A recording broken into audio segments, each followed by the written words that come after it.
Hey guys, this is Jess with Sourceful Journey, back with another video. So, I wanted to touch up on a topic that I think might be a little bit testy, but it's something worth discussing. So, it's whether or not certain children deserve love. What I mean by that, like when you think of what some may consider to be a love child, or another term they would use was, hope I don't get this flag, bastard child. I really don't like cursing. Those who have known me know, like, I'm not really a fan of using foul language, so I try not to. But this is the title that was given as a reference to children who were born out of wedlock. So we're going to talk more about that and my thoughts on it. So without further ado, we'll just go ahead and hop right in. So I did a quick search online on my computer, and it says that as far as the term bastard child, the definition is a child born to parents who are not married to each other.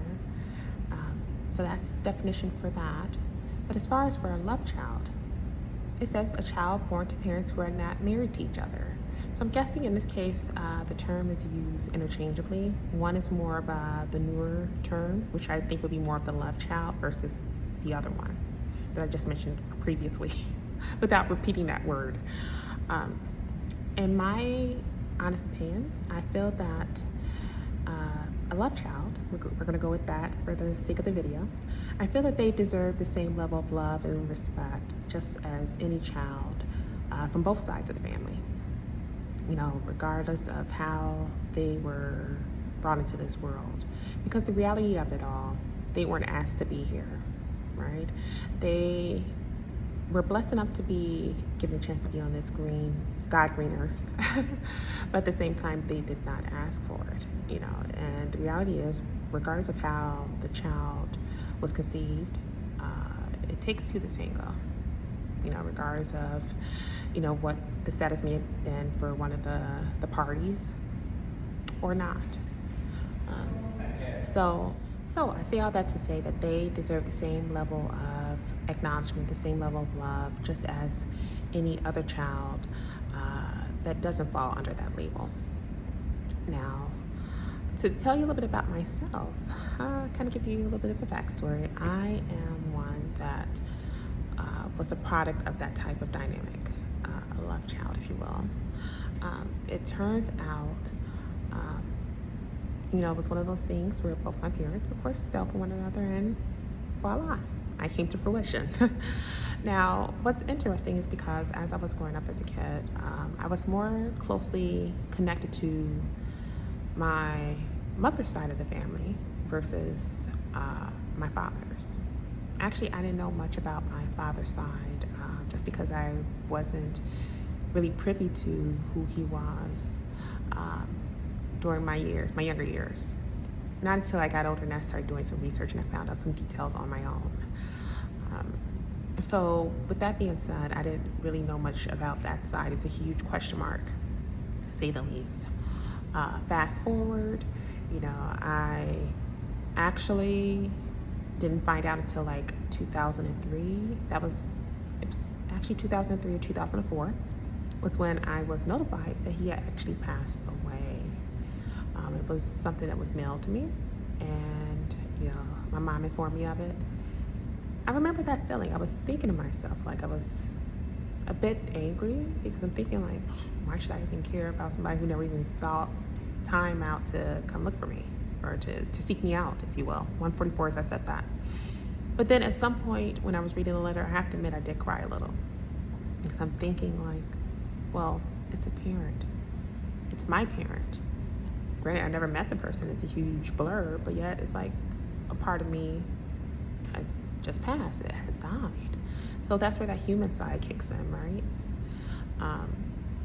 So a part of me kind of felt sad about the fact that I never got a chance to really meet him, 212 as I said that. But at the same time, a part of me was still forever grateful and thankful for the bond that I had with my mom and her side to get me through, you know, my younger years all the way to my adult years. I'm gonna do a separate video on this topic as well, because I did a little digging You guys probably heard of some of those tests that they have now, or I guess DNA kits. They call it like what, 23andMe or Ancestry DNA. So I did that, found out some very interesting details. And not too long ago, I just got my results back. So I will have to update you guys on that as well, on the journey, the quest, in terms of finding out more about that side of the spectrum when it comes to my father's side as well. I say all that to say, you know, when it comes down to it, I feel like a love child should be still given the same olive branch, if you will, just as one who does not fit into that title. Because again, it's one of those things, they were not asked to be here. You know, they were blessed enough to be brought into this world, and they should still get that same level of respect and acknowledgement. Because after all, they didn't do anything to anyone. You know, if anything, I think they should be given that same acknowledgement and love. And just know that they too can play a huge part of your life, one way or another. Whether it is to make you laugh or actually just be that shoulder to cry on. So, yeah. With that being said, I'd like to hear you guys' thoughts. I want to make this video pretty short. Again, as I mentioned to you, with the whole thing with the test, the ancestry DNA test and such, I will be sharing a video on that. I'm going to go into some details about what my experience has been like thus far. We will go over that in another video, but I want to hear you guys' thoughts. What are your thoughts when it comes to the notion of a love child? Do you feel there should be some level of respect and acknowledgement, just like anyone who doesn't fall into that title? Let me know when you get a chance to in the comment section below.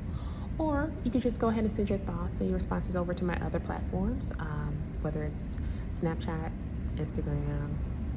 And again, I haven't really done much on TikTok, but I don't think you can actually message me over there. I've only got responses over on Instagram and Snapchat. So if any of those platforms work better for you, 144 as I said that, definitely do so. And with that being said, definitely send you guys love and light, and I'll see you in the next video.